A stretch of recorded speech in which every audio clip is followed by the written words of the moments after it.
Welcome to another episode of the ThoughtLeadership.biz podcast. My name is Chris Machut, and in today's episode, we're going to learn a little something about a concept that I like to call the Goldilocks Zone. No, I didn't invent that, but let's jump into it anyways. I've been compared to many things in my life, sometimes unpleasant things mostly. Many of them I can't even repeat in this podcast with such a sophisticated and refined readership, or is that listenership? But a couple of innocuous regulars spring to my mind. One is a caveman, probably due to my rugged good looks. The other is a bear, probably due to my svelte physique and uncanny ability to sniff out barbecue within a 10-mile radius. But my question for you all today is, what do Goldilocks and the bears and technology all have in common? It is an important question because right now, businesses are on the brink of a workflow revolution. And these three elements, if alchemized properly, can produce productivity gold, as I like to call it. So what's the connection? Well, let me explain. Right from the dawn of mankind, we have understood the importance of meetings. Flints, furs, and food were the commodities, and the forests, caves, and clearings were the conference rooms. Everything was face-to-face because it needed to be. And that traditional in-person approach worked fine, until just recently when the pandemic struck and made us rewrite the rulebook. In the modern world, traditional workplace meetings present numerous challenges, such as everyone having to access the right files and documents, all stakeholders being punctual and present physically, the communication flow and discussion being effectively managed, and the goals produced being clear, meaningful, and actionable. Yada, yada, yada. However, over the last decade or so, as businesses have become more complex and the demands have increased, computers and tech have played an important role in helping us overcome these challenges. It is a matter of fact that the smartphone you have in your pocket is way more powerful than all of the computers combined that put the first man on the moon.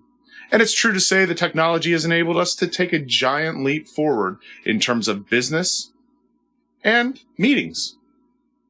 When COVID-19 appeared literally overnight, and through a supersized spanner in the works, it not only turned the world upside down, it also inadvertently turbocharged the online meeting industry.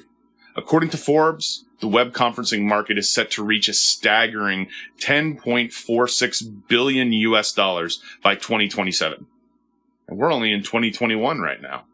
So it's clearly worth looking at how we as business owners and executives can harness the power of this technology so we can maximize the impact of our meetings, boost productivity, and ultimately increase our profits. But as ever, it's a two-sided coin, and there are potential problems as well as some positives.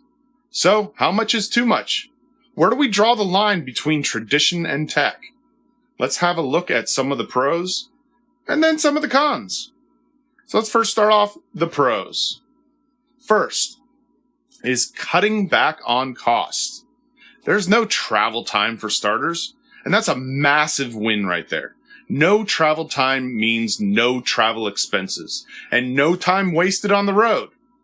Instead, that time can be reinvested in moving important projects forward, which is the whole point of being in business, right? Second is the environmental impacts. Obviously, less travel also means less carbon emissions. The fact that people are not meeting together in one physical space also means there's a less drain on other resources, such as lighting, water, and fuel. Third is efficiency. There's no need to scrabble about trying to find a free meeting room or worry about trying to get everyone in the same physical space together at a certain time. It is much easier to schedule stuff when it's all online. Fourth is recording and live streaming.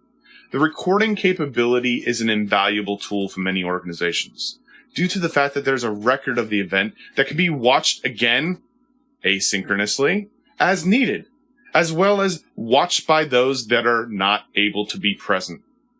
Platforms such as TeamViewer are one of the most well-known software programs for recording meetings, although there are other alternatives, including the integrated solutions such as Microsoft Teams or even Google Meetings.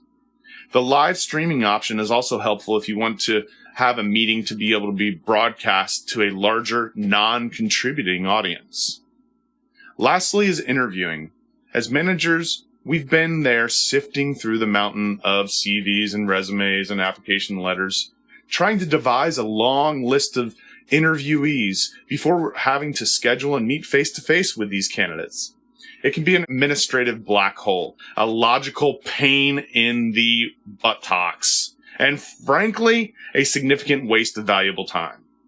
But now we have the ability with a few clicks of a mouse to easily schedule a series of quick online interviews and enjoy chatting to potential recruits from the comfort of our own homes, home offices,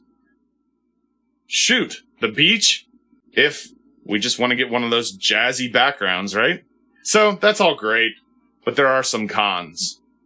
First, you need extra software, as well as the appropriate hardware. And then there's the annoying updates. Hopefully everyone has the kit they need to handle the online meetings, but don't count on it. So many things can go wrong, from software failures to hardware issues, to people falling off the learning curve and dribbling in the corner crying for mommy because the tech has bamboozled their brain. As a manager, you'll be there to pick up the pieces, and it isn't always very pretty. The second, you have the time zone troubles. If your team is spread across the world, it can be tricky to find a mutually suitable time to meet. Do you really want to be peeling yourself out of bed at 3 a.m. for an hour-long professional powwow? Neither does anyone else.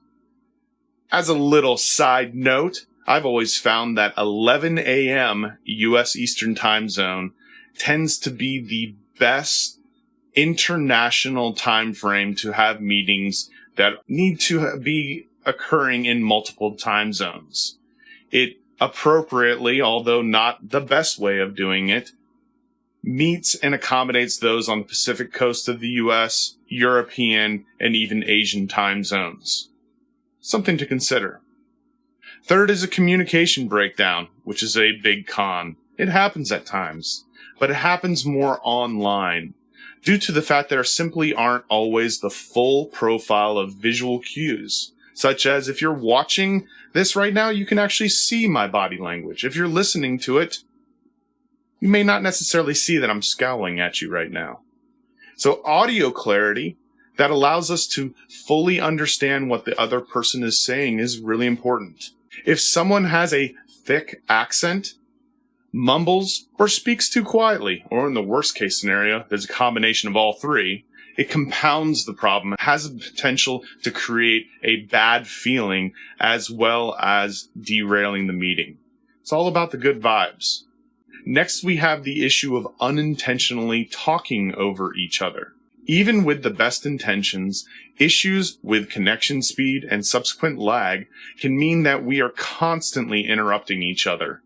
And as the conversations end up being half filled with apologies, it's annoying, but sometimes unavoidable. Last, we have the big one, internet connection issues. If some participants are experiencing problems with their connection, it can make you feel like you're conducting a seance rather than a meeting. Instead of cracking on with the agenda, you'll find yourself repeatedly calling each other in the ether. Is anybody there? Only to be met by the complete silence or seemingly phantasmal voices drifting in and out of cyberspace. So, with the pros and cons in mind, what should we do? The most important thing to remember is that each of us need to choose the right combination of approaches to respond to the needs of our own businesses. And most importantly, keep in mind the people that we work with. Which brings us, finally, to Goldilocks. Goldilocks, bears, and technology. Remember? Said it a few minutes ago at the beginning of this podcast. I barely remember it. But, getting us back on track, you all know the story of Goldilocks and the Three Bears, right? So I won't bore you with it again. You can always look it up in your favorite search engine as well, too. But you'll remember that that little bear tastes 3 pots of porridge.